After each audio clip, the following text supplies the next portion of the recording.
Até que ponto a Bíblia pode ser explicada através da matemática? Será que a Bíblia que lemos atualmente traduz mesmo as escrituras originais? O professor cearense José Correia da Silva vem realizando uma pesquisa aprofundada sobre esse tema. Ele vai lançar mais um livro e conversa agora com a jornalista Mônica Silveira. Olha, Danilo, é um grande prazer ter aqui ao meu lado o professor, teólogo, matemático, poliglota e escritor José Correia da Silva, que está fazendo um estudo já há 20 anos sobre a relação da Bíblia com os números. Qual é a relação que existe entre a Bíblia e a matemática? A relação é muito grande, não é uma relação, aliás, muito estreita, que vai desde o conjunto dos números algébricos, dos números aritméticos, e a minha incumbência que eu tive nesses 20 e poucos anos de estudo, nessas 7 idiomas que eu tive que estudar um pouco para compreender as bases das Sagradas Escrituras, foi que eu encontrei, por exemplo, um número que é muito usado lá no ensino médio, que é o número π, que é muito usado na matemática, a sequência de Fibonacci, muitas sequências matemáticas, e esses enigmas, eles estão presentes na Bíblia Sagrada e é, por conseguinte, muito aceito entre os cabalistas. Estou aqui a estudar pela Cabala, que é a parte mística do judaísmo, foi o que eu quis dizer.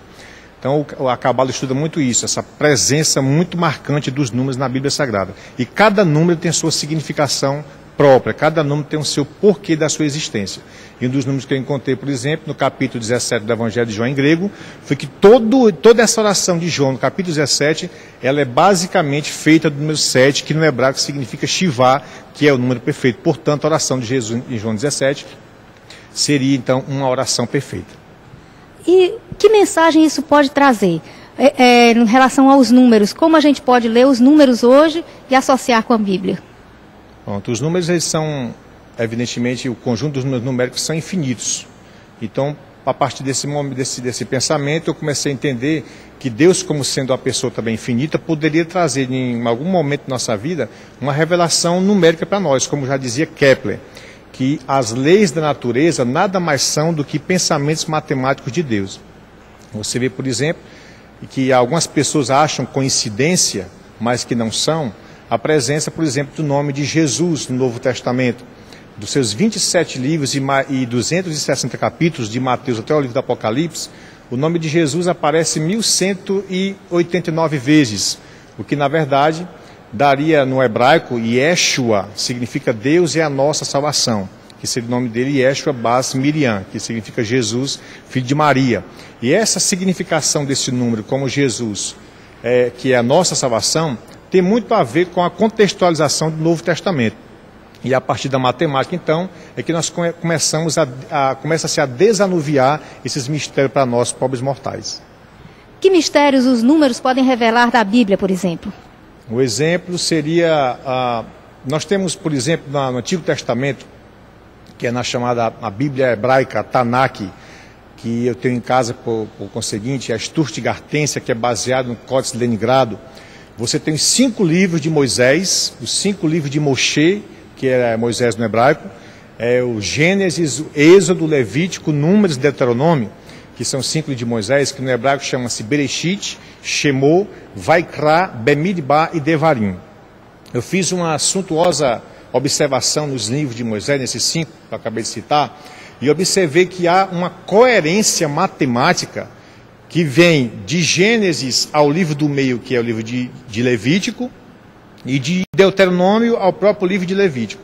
Nós temos a cada 49 letras hebraicas dentro da Bíblia Sturtgartensia, um dos nomes de Deus, de Gênesis até o livro de Levítico.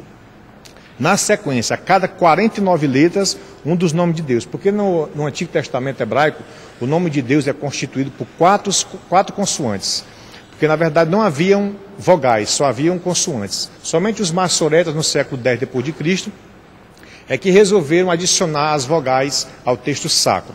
Então, observando que de Gênesis até Levítico, o nome de Deus aparece a cada 49 a 49 letras, e de Deuteronômio para Levítico acontece de forma contrária, e observei que no livro do meio, que é o livro de Levítico, aparece a mesma sequência de 49 letras para o nome, mas não para o nome de Deus, mas sim para o nome da Torá, que é a lei escrita por Moisés, inspirada evidentemente por Deus.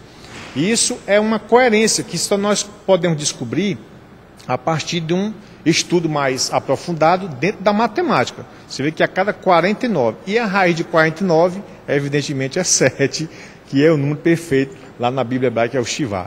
Então o 7 é o número que domina. 7, com certeza, é o número que predomina na Bíblia Sagrada, porque a Bíblia foi escrita em pelo menos 3 idiomas, o hebraico, o aramaico e o grego. Somente o Evangelho de Mateus, no Novo Testamento, é que foi escrito em hebraico. Todos os demais foram escritos em grego. Então, para que a gente possa entender melhor o vocabulário, os enigmas, os segredos milenares prescritos na Bíblia Sagrada, é interessante que a gente conheça os originais, né, da Bíblia. E em fazendo essa exemplificação, simbologia, esse trocadilho entre as Bíblias de origem portuguesa, traduzidas evidentemente do grego para o português, do hebraico para o português, a gente vê que está um pouco distante. Então temos que procurar realmente os originais para entendermos melhor isso.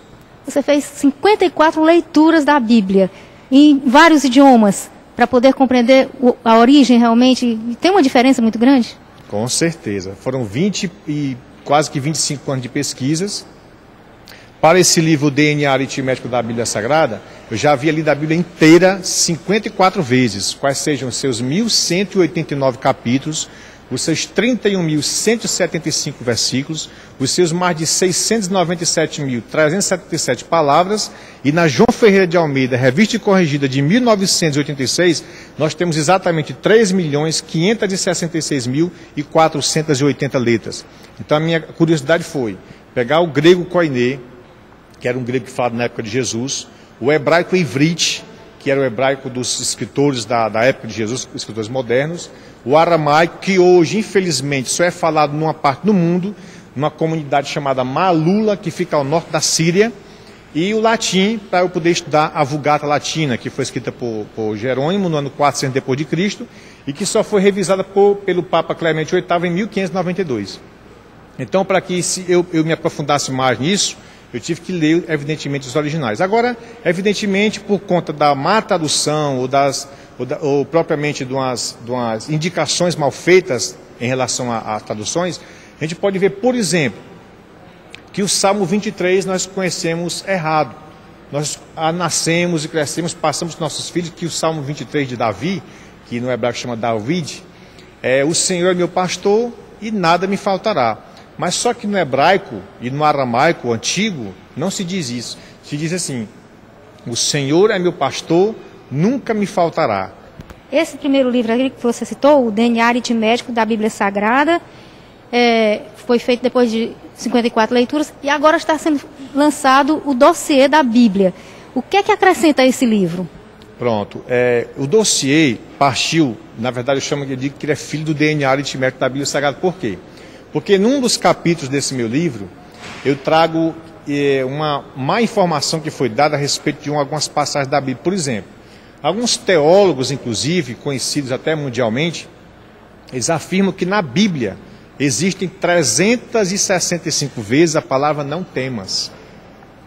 E, partindo dessa curiosidade, eu comecei a pegar todas as traduções que eu tenho em casa e eu percebi, durante a minha leitura, que não havia esse número, 365 vezes não temas. Existe aquela ideia de que a religião e a ciência nunca se encontram, né? Estão sempre em lugares opostos. E você conseguiu unir essas duas coisas. Como você fez isso? Por que você escolheu fazer isso? Na verdade, isso é um tabu. E eu gostaria de quebrar esse tabu porque é o seguinte: a ciência simplesmente ela vem confirmando através dos tempos, dentro da física quântica, que é o livro que eu vou lançar também, o terceiro livro, que na verdade muitos fatos científicos estão sendo comprovados na Bíblia e por conseguinte a Bíblia está por certeza confirmando também muitos fatos científicos. Já tem uma previsão para o lançamento do novo livro? Possivelmente no começo do próximo ano. Já temos algumas pessoas interessadas em nos ajudar, né, alguns patrocinadores, algumas pessoas da sociedade cearense, e nós estamos confiantes de que esse livro vai fazer muita diferença, principalmente para os jovens, aqueles jovens cientistas, jovens que são mais curiosos dentro da matemática, da física, da própria Bíblia Sagrada e da religião em si, que não deixa de ser um fato histórico e religioso. Agora eu queria que quem quiser pudesse conectar-se comigo por e-mail. O meu e-mail é por extenso, professorjosecorreia, @yahoo.com.br.